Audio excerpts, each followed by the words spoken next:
Hello everyone, and today we're gonna take a look at the state of the GPU market in 2021 and the state of gaming in general in 2021 because the global economy is crazy right now when it comes to sort of pricing. I mean, this is you can actually buy an RTX 30 series. You can buy most of them right now. There's not a lot available. I mean, you don't have much of a choice here, but the prices are just insane. Now, I should point out in September of 2020, when I pre-ordered my RTX 3080, didn't get it, of course, but I still pre-ordered it. The price for that was £730. And in 2020, if you got lucky, I should point out, if you were really lucky, you'd been able to buy an RTX 3080 for £730. Fast forward a year later, and again, due to we're using eBuyer as an example of UK pricing. We're not picking on eBuyer, I should point out, in this video, because this is fairly typical. eBuyer is just a fairly typical example of the crazy sort of retail price for these things. There are a number of factors, of course, behind that, and we'll discuss those factors later on. But yeah, an RTX 3060, £570 if you want one. What a lot of retailers are doing, so there's only you've got a choice, really. You can have an Inno 3D version. You could have an MSI Gaming 3060 Gaming Z, or you can get an Asus Strix model. So you actually have a choice this time. The other thing that retailers are doing right now is they are bundling these in with just random crap and overpricing them that way. I mean, you're getting their what are you getting with this one? You're getting a motherboard, you're getting an Ryzen 9 3900X for around, what, £1,100. You get an Asus 3060, a Tough Gaming, is it a Micro ATX B550 motherboard, which is a kind of a cheap motherboard to pair with that Ryzen 9. Wouldn't you want the more? I mean, because the Ryzen 9 is like the sort of top end for the desktop Ryzen CPUs. I mean, after that, you're into the Threadrippers, which are server end CPUs. But yeah, I mean, would you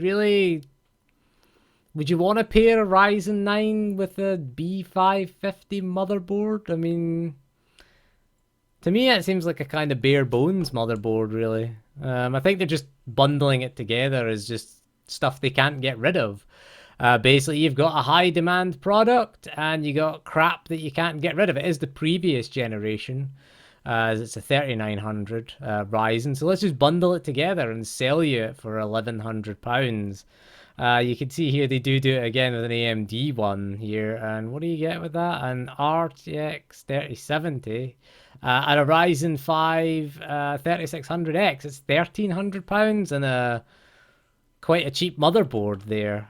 So yeah, that's not really great. You see them doing it with other things. You can get what's this, an Intel one. That looks like a better motherboard. Z590 and an 1100K. An i7 1100K. Probably better. Are you better going for that overall? Getting a Z590 motherboard? Because that's a better motherboard. It is probably a worse CPU. Because the Ryzen 9's got 12 cores and 24 threads, whereas the i7's got 8 cores and 16 threads these days. Is the Core i7, Core i7 11? Yeah, it's quite a decent i7 CPU. You get the Z590 Plus, so it should support PCIe 4.0, which is good. I wonder what RAM it supports. But anyway, we're not doing a video on motherboards. So that one, you get a better motherboard, worse CPU, maybe a better overall system there compared to the older Ryzen 9. But if we take a look at other cards in the product stack as well, there is the RTX 3070, which again, none of these are available. They were available earlier, interestingly enough. So no, the 3070 is not available. We can't take a look at them.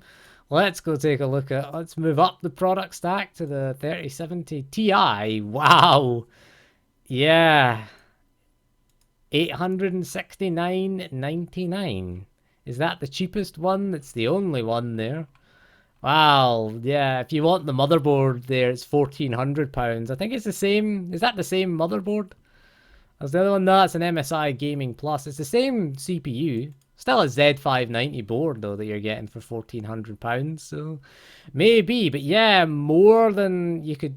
The initial retail price of an RTX 3080 there for a 3070 Ti. I mean, it is kind of a cut down 3080. Let's go into the 3080, and you're looking at probably none of them are in stock. Oh no, one's in stock. There you go. The Seahawk on a water-cooled GPU. There that you've got. Yeah, but yeah, you've got a choice of one. They had a few in stock. That one was in stock last time I looked at this. Oh no, there is another one. There's an Inno3D one. Again, a grand, 1,049.99. Now that is what I paid for a 3080 Ti. That's the same as what I paid at retail in June of this year. I was lucky enough to get a Founders Edition RTX 3080 Ti, and that was the exact cost of it. 1,049. Nowadays, you're only getting a 3080 for that price. Unless you want the Seahawk. The only downside to that one is because it's called the Seahawk because it comes with like a radiator and it's like an AIO cooler. It's got like a blower cooler here, and then it's got this sort of dual, dual 120mm rad that it has there. The downside to that is finding the space for the rad. If you've got a you know, a AIO CPU cooler, you need quite a big case for that, and hopefully the hoses are long enough to stretch for that. So yeah, £1,100 for the Seahawk one. The boost clock seems kind of low for being water cooled. You know, it's got 3 fans and a radiator. 1 fan's on the GPU and the rest is on the radiator. But yeah, nothing. They had that one in the Supreme one. That was like £1,000 or something. That was like £1,200 or something like that the other day. But yeah, out of stock. What about the 3080 Ti then? The GPU that I have. Yeah, 1,500 quid, and that's more than a 3090 at launch. The 3090 was only like 1,400 at launch. So yeah, you could get a MSI Gaming X Trio. That was a decent card. I had the 2070 Super version of that. You can get a Gigabyte one for 1,500. There's quite a few of these actually in stock. You can get that gaming box thing. You can get the Supreme one at 1,600. The MSI, is it Supreme or is it meant to be Supreme? Because there's an E missing off it. Supreme. Is that what it means? I don't know. You can get an X display model as well there. 1,400 quid. What is you as well just paying, like, why would you buy that one when you can just get that one? Like, it's an extra less than £100. There's a Zotac one. There's actually a decent amount of choice here at the high end. £1,500 for an MSI one and a Core i9. That's actually not a bad deal. You're getting an i9. It's a non-K CPU, but considering most of the 3080 Ti's are around, I mean, you're getting an MSI Ventus 3 one, so it's not one of the higher end ones, but yeah, that should do. That CPU on its own is £387. There, the 11900 non-K series, so not overclockable. But yeah, that one's not too bad actually. It's just under £1,600, and you're actually getting a decent CPU with that there, and not overclockable. What is the 11900K?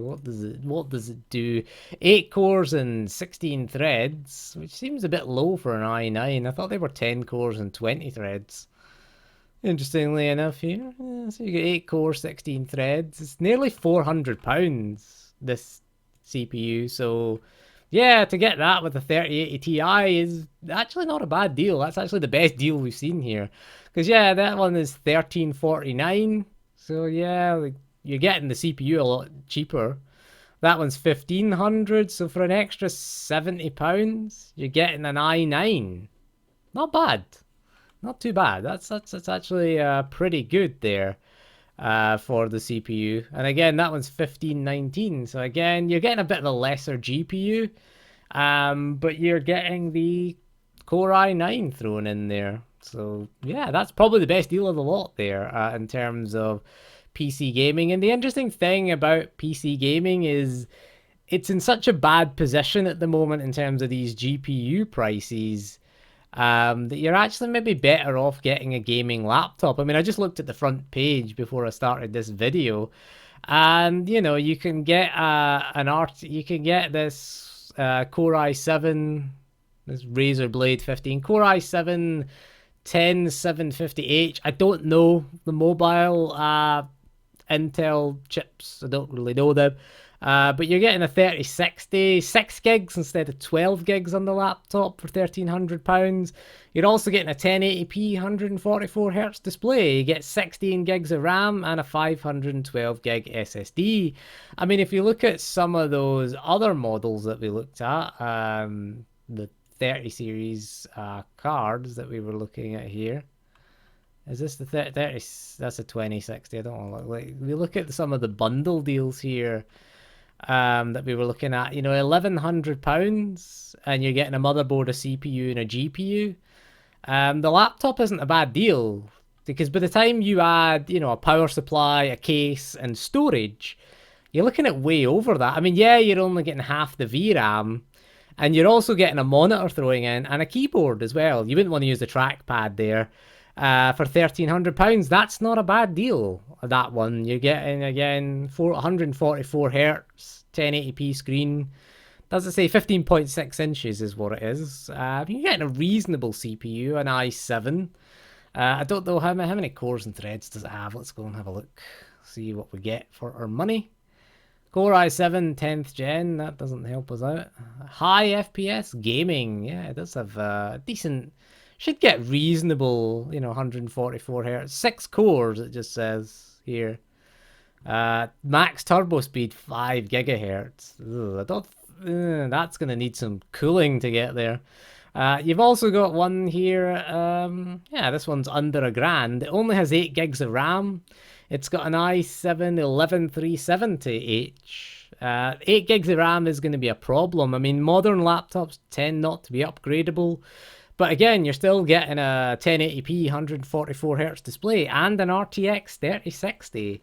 For under £1,000 is not bad in today's market, really. What else can you get? That one is £1,300. Intel Iris Xe graphics. Don't know Intel GPUs. I'd prefer the other one there. You get one here, £1,600. This one has a 3070. It has an i7. Again, 32 gigs of RAM. Ooh, that's a load of RAM. You're getting a 1080p 240Hz display. Again, RTX 3070. It is the Max Q version, so it is not going to run as well. Probably not going to run as well as the desktop equivalent, but it is certainly comparable price-wise. And again, you do get a decent, you know, a high refresh rate display in there. That's a 240Hz display in there, and a keyboard thrown in. You probably want to buy a mouse because, again, using the trackpad is pretty terrible. Right, and that moves us on to the sort of next part of this video that I want to talk about, and that is consoles. You might think consoles are in a better place in terms of UK pricing, and nah, they're not any better. An Xbox Series X, for example, is between sort of £500 and £600. If you want one today, like if you want to pay the scalped price today, in the UK, you're looking at between £500 and £600 for a Series X. The PS5, on the other hand, between £600 and £700, slightly more desirable. But I looked at the prices for that. Again, if you were lucky enough, you can be patient and see if you can get one at retail. Of course, they both retail at the PS5 is what 400 for the digital and 449 for the one with the disc drive. Xbox Series X is 450 for one of them. Although I did see there was Costco had one. Got an email from them. That was in June for the Series X that was in stock. It was like £650, and it just came with a load of crap, similar to eBuyer's e-waste that they were throwing in. They threw in like an extra controller, a controller dock, Watch Dogs Legion, and Assassin's Creed Valhalla. Two Ubisoft games that nobody wanted. It was just crap, full of crap in their warehouse. A headset, a cheap headset, just full of crap in their warehouse that they were trying to get rid of. I was tempted to buy it, but it was June and I had just bought an RTX 3080 Ti, so I just spent a lot of money on the RTX 3080 Ti, so I wasn't going to pick it up in June. Just spent over £1,000 on a 3080 Ti. I did get my refund, but in August I've called up and got my refund on my RTX 3080, so I did get my £730 back, which is good.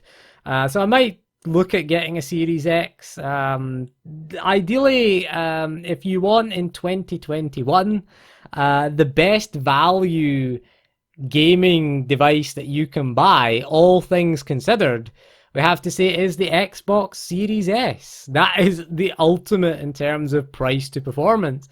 It is a next-gen console. Sure, it's the lowest powered next-gen console, but they're available in the UK at retail. In the US, they're about $300.